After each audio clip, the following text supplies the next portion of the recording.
Hey everybody, Dr. Judice here. I wanted to take a moment to review with you as a patient or a newer patient at least, some of our approach to rehab. Some of the differences is our approach is going to be more neurologically driven. So we're still going to do orthopedic rehab for an area, but we're going to try to bring in brain, or if I say CNS, that just means central nervous system, which is just referring to brain and spinal cord. One thing that's going to be slightly different in our rehab approach is we're going to do isometric first in almost every instance. And isometric just means we're going to contract the muscle and we're going to maintain that contraction for anywhere from 5 to 60 seconds. All right, the sweet spot for rehabbing an area is going to be 40 seconds to 60 seconds. And we want to get, especially for the larger muscle groups like hips and such, a lot of load. So we might ask you to do 1 or 2 exercises for a total of 15 to 20 minutes in a day. Now some people choose to break that up because they're too fatiguing or what have you, but that's what we want to build up to.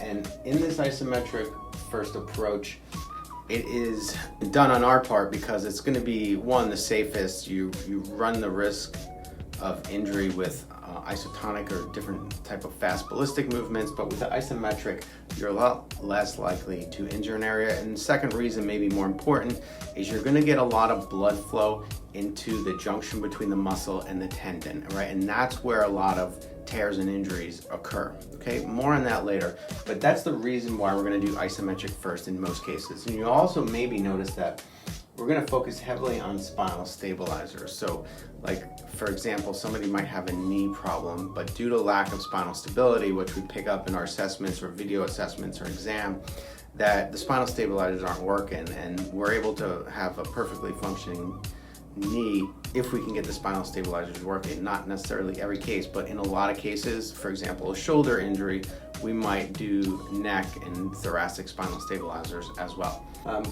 Another thing we're going to build in there is called proprioception. So proprioception is knowing where you are in space without having to look. So we might do a test on the first day where we put a laser like this guy here on your neck, or your head rather, have you turn, and then do the same thing with eyes closed. And most people who do this test, especially if you got old injuries and such, are going to fail that test, meaning you're going to be way off of where you should be.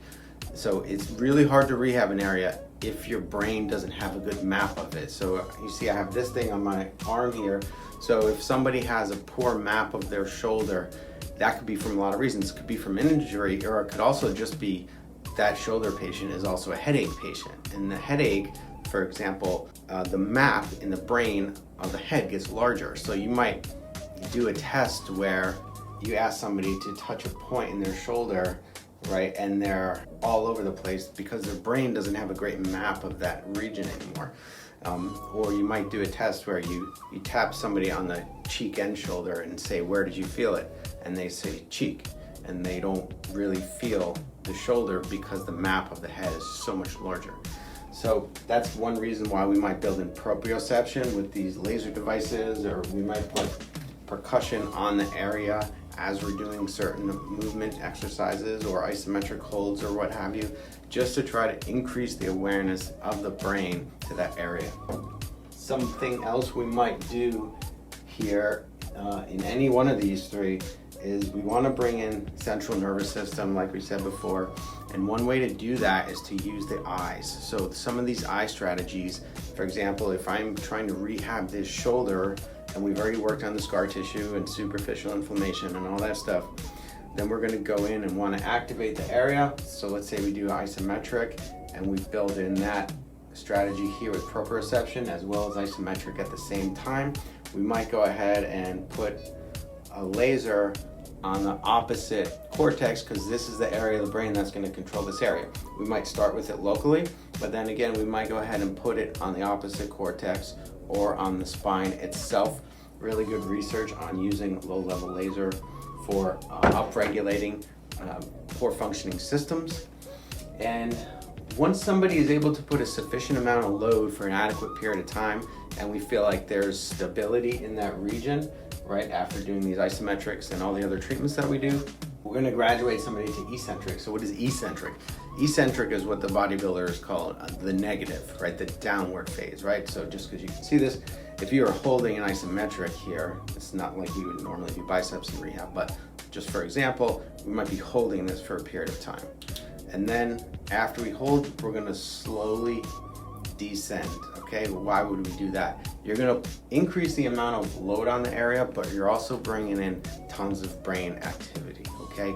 So that's what we're gonna graduate to after isometric. And then there's whole phases after that. But for somebody's initial phase of care, which might be 90 days to a little bit longer, maybe shorter, we're mostly gonna be sticking with these guys right here.